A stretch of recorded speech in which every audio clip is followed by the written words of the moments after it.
we were at a conference the other day, and there was president at, I can't remember. Do we want to say it? Oh, okay, oh sorry. So one of the major houses, and he was saying how he had a Twitter doppelganger. Like he would have somebody who tweeted for him, and then he was talking about how people on his staff were tweeting for their office. His marketing staff. He had a person on staff, a marketing person on staff, and I think his main job was to tweet as his authors, right. Which is like. And of course, like the minute he said that, all these people were tweeting in the all audience. Like, don't listen to their authors because it's not really them. I mean, people know. And then you have sort of on the flip side, you have someone like I think Debbie mentioned him, Gary Vaynerchuk. Is that how you say something? So he has like 300,000 followers, and he's just this sort of kind of random guy. But by being really genuine and sharing useful information and becoming a member of this community, he's incredibly popular. And so people really trust him. You can build these sort of, I forget who said it, a famous, really well-known book blogger, but you build trust networks. And so you trust what I see, on Twitter. When some people tweet things, I automatically trust what they're saying. It's that same kind of thing. You want to become a part of that trust network that, people see that you're reliable and you're genuine and you're not just planting ads or something for your house or your project or whatever. Right, and and feel free to say, I work at X House, or I'm doing a project for DailyLit, and you can even start out by saying I'm looking for ideas in terms of this community, and invite the community to help you out, because I think there's nothing like people asking you for your advice, and you can say like I'm just learning this, would love and really to Maggie's point, be genuine, and I think you'll find that people react to that, and they want to help, and they want to encourage, and I'm just exploring the digital space, do you have thoughts on how I can do this, and I'm really interested in X, Y, and Z, or there particular authors, or particular things that I should, and really kind of reach out, and I think that you'll find that to be very effective, in terms of getting people involved, and also feel free just to start with your friends, invite them from Twitter, and you sort of build out from there, and family and people around this table. I mean, we should all be sharing. Should we all be following each other? And or you'll have a follower once you get on Twitter. I'll follow.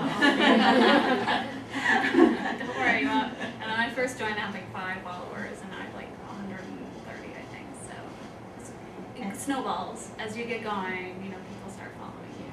Right. And that's personally. That's not professionally. Yeah, that's personally. Right. Professionally, I think we have like 1,600 now, which is it's gone. I mean, Twitter has exploded in popularity. Right, and we just started not that long ago. Yeah, we started a few months ago. So.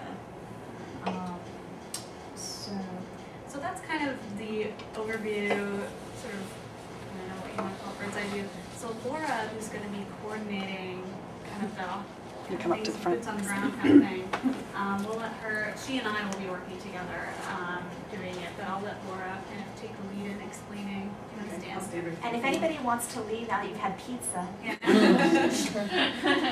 I'll see you later. Okay, well, as I said before, my role is to sort of be the coordinator, helping these two out, lifting a little bit of burden off them, but they're going to be totally involved in any questions that you guys ask me that I can answer. I'll be talking to them. But I want to read through sort of the process at the beginning of this externship, so you sort of see how the initial steps are. If anything's not clear, or if you have a question, just stop me and ask it right then. First thing is to read the flyer that you guys all got. You don't have to do that right this second, but oh, okay. There's 2 pages to it, and the first page is sort of a nice overview. And at the bottom of the page, you'll see some contact information for me and for Maggie. So I'll work my way down to that part. The second thing is that DailyLit is going to give you a written agreement which covers the fact that this is an unpaid internship and spells out the rights regarding ownership of the work that you do with this DailyLit project. So I'm not really sure if we're going to email it to everybody. Yeah, we'll just email it. And then just, it'll say where to email it back. But no, they need to sign it though, right? So it's mail back. Okay. So you guys will need to sign it and then mail it back. There'll be an address there for you to do.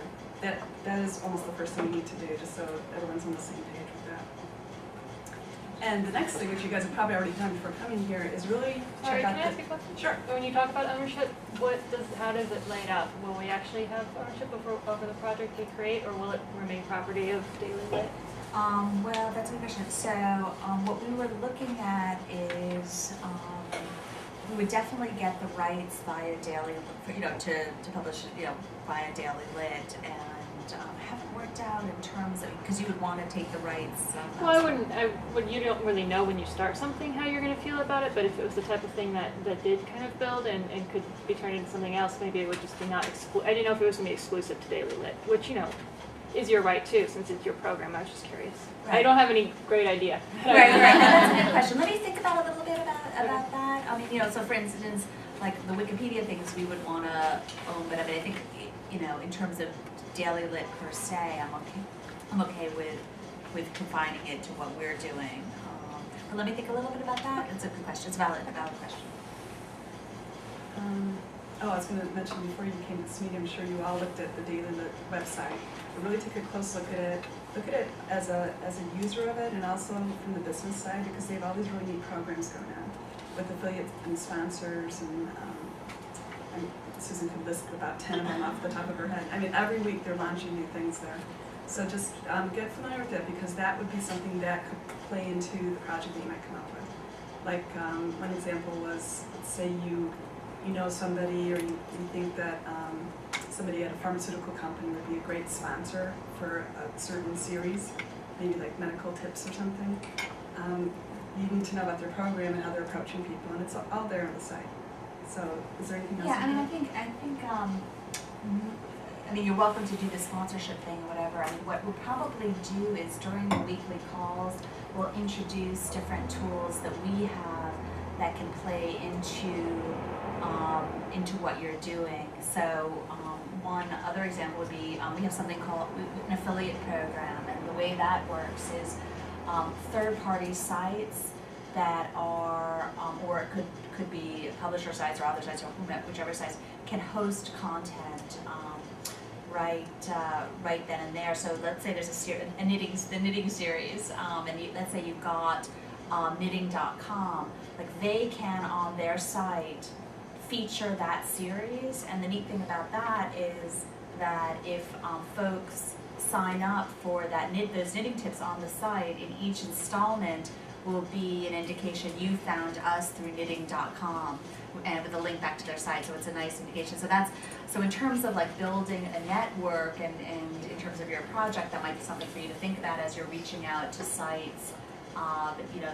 That's one of the tools that you may want to make use of, that in the end, if they contribute, they can be an affiliate and they can actually offer this on their site. So one thing you should, I think in terms of just looking around on our site, something you may miss, because we are still in the process of figuring out where to expose it better in our site design. We do have a blog, but it's sort of separate from our regular site. You have to scroll down to the footer on DailyLit.com, and there's a link to what's new on our blog. We just posted our new newsletter there earlier today, but you can find all of our old newsletters on our blog, and that's actually a good way to sort of get an overview of a lot of the different things we've done in the past few months, because we sort of do a recap every month. We send to all our subscribers, and of course, if you're reading the book, you find DailyLit, you've gotten that newsletter today. So all of you need to actually subscribe to a book and get that experience. Not just because we're promoting ourselves, but I mean, it's important, I think, if you're going to be creating something for this format, you should know what it's like to read something in this format. So try a couple different things. Try, series of poems. We have something that's put together by poets and writers. It's a poem a day for 30 days. Try something long form. Try a series of tips. We have things from Mark Hurst, who does Good Experience. Tom Peters, who does sort of business speaking. So there's a lot of different kind of things, obviously, the Wikipedia tours as well. So it's good to know what you sort of are going to be trying to create and what you